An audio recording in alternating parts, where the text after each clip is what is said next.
in books and articles and videos and podcast appearances and traveling the country for conferences and to work directly with agencies.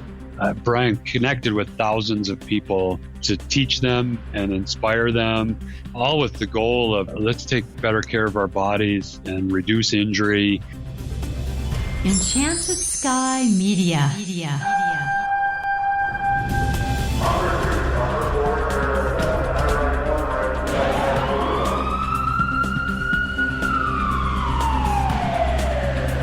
From the Enchanted Sky Studios in Prescott, Arizona, this is Code 3, the Firefighters Podcast, hosted by award-winning journalist Scott Orr.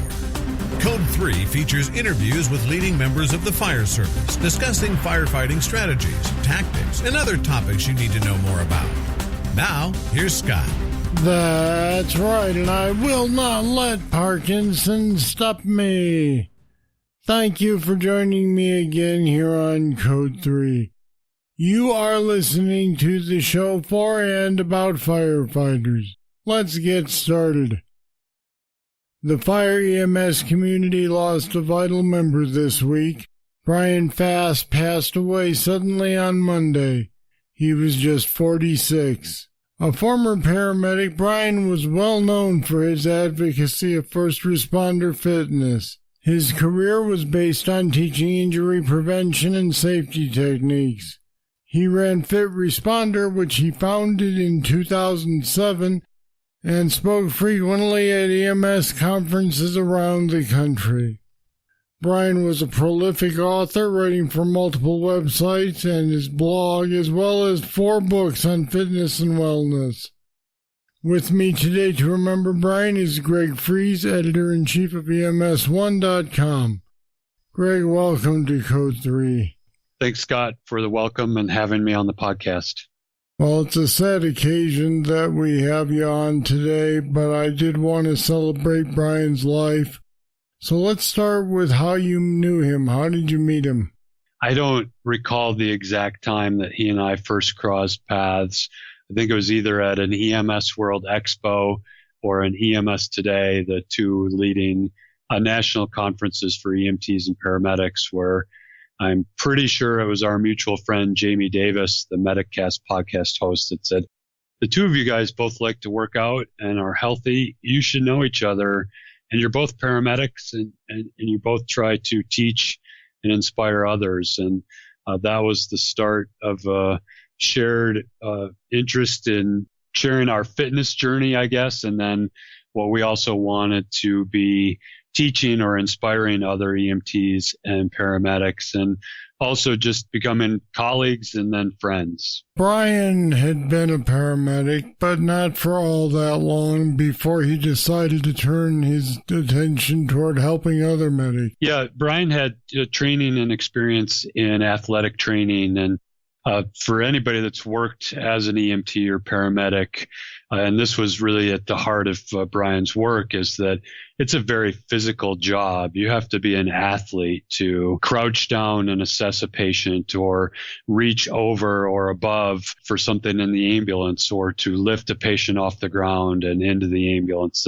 There's an awful lot of lifting and moving. It's really the two things that happen on every patient contact are driving the ambulance and lifting and moving gear, and most times the patient. And, Bryan brought to EMS that background in athletic training, with also a recognition that we were getting hurt an awful lot on the job, either through exercise that wasn't helping us or lack of exercise. And then in books and articles and videos and podcast appearances and traveling the country for conferences and to work directly with agencies, Bryan connected with thousands of people to teach them and inspire them, all with the goal of let's take better care of our bodies and reduce injury. And if we're strong and fit and healthy, we can serve our patients and our communities better. And I think a lot of what he stood for was something that people didn't like to think about before he started pushing for it. The idea that this job, even if you're not breaking down a door to save someone in a fire, can still be physically demanding.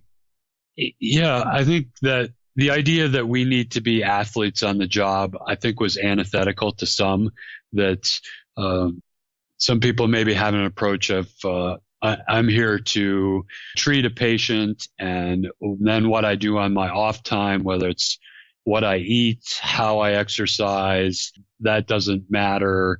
I'm just going to soldier through it. And then I think that coupled with just some structural barriers to fitness and healthy choices, as well as the work environment, that the ambulance is a cramped and confined space that oftentimes is not optimally laid out for the safe work environment for providers. And crouching down in somebody's living room or in the space between their bed and the wall or on a ditch, a car accident, paramedics are not working in good locations. And so when you already have the deck stacked against you, some people work in stations or systems, they're so busy that there's hardly time for a break to eat. And then 12-hour or longer shifts, that medics are often in situations where the odds are against them. And then if you are not taking good care of your body and preparing it for the demands of the job, your risk of injury and your ability to support yourself and your family is at risk. And I think Bryan wasn't just telling us to do push-ups or lift heavy weight. He was telling us to think about the body as a whole system, and that all of it together mattered for us and the people we were caring for, and also our colleagues, that I am healthy and strong. I'm better able to support my partner when we're out in the field. Now that's Bryan as a professional. Tell me about him personally. What did you get to know about him? Well, first I'd say, Scott, that Bryan obviously had close family and friends, and our friendship was one like many in EMS, established over a long distance and occasional meetings at conferences. And I just saw him, for example, in July at the Pinnacle EMS conference, but some of our EMS colleagues just saw him a few days ago at an event in North Carolina where he was teaching. And I think that's part of Bryan's legacy, and then also just the outpouring of support and feelings of loss is because he connected with so many people in so many places. Because we both shared an interest in physical fitness, and we'd often compare notes about, what are you training for?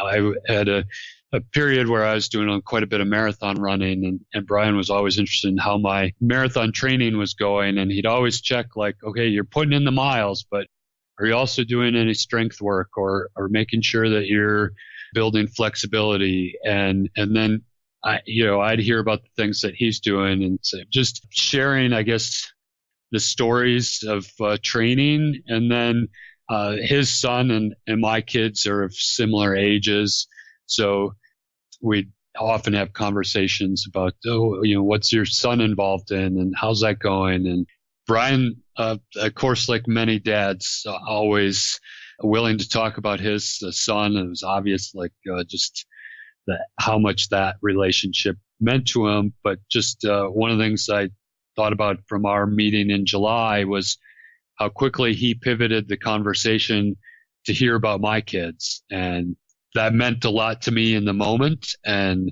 still meaningful that,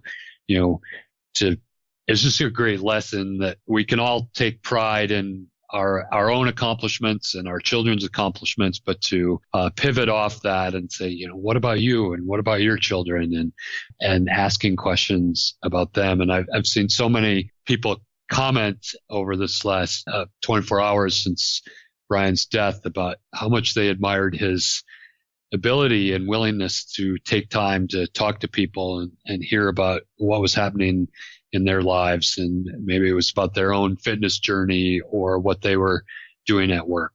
I think it's always harder when someone dies this suddenly and does not have a long period of illness where, frankly, we can be ready for it. That you mentioned that people had just seen him at a conference and now he's gone, and I think that's really hard on the people you leave behind when that happens. I agree.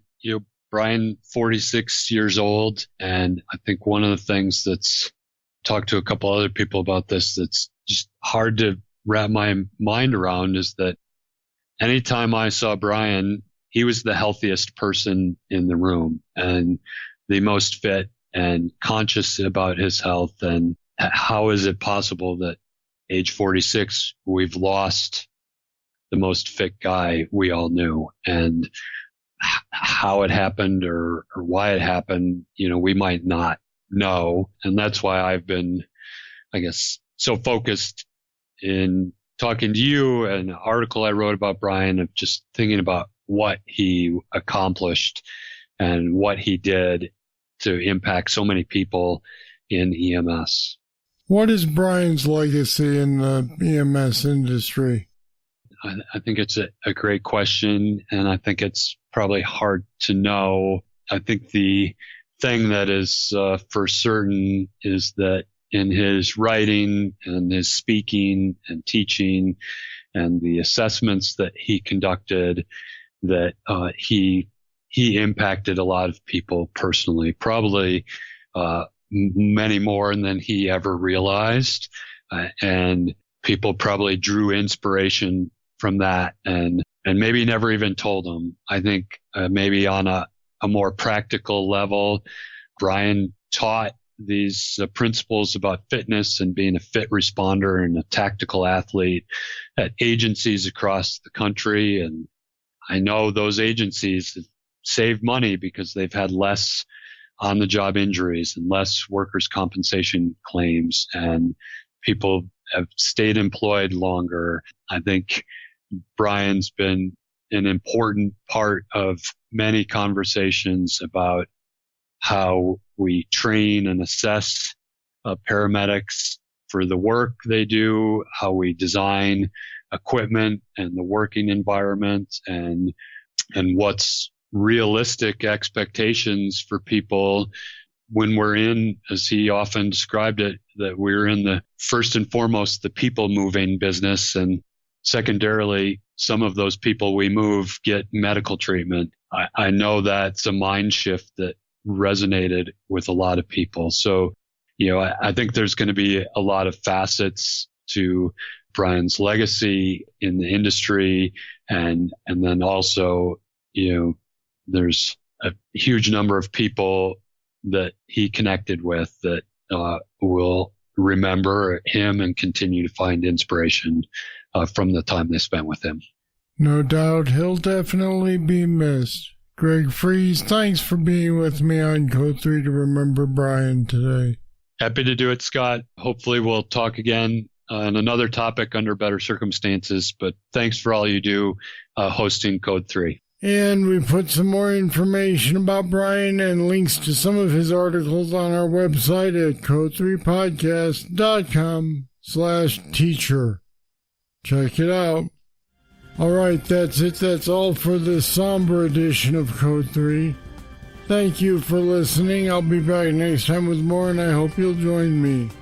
I'm Scott Orr, and until then, stay safe. Code 3 is a production of Enchanted Sky Media. To contact us, get more information on today's topic, or to subscribe to the podcast, go to code3podcast.com.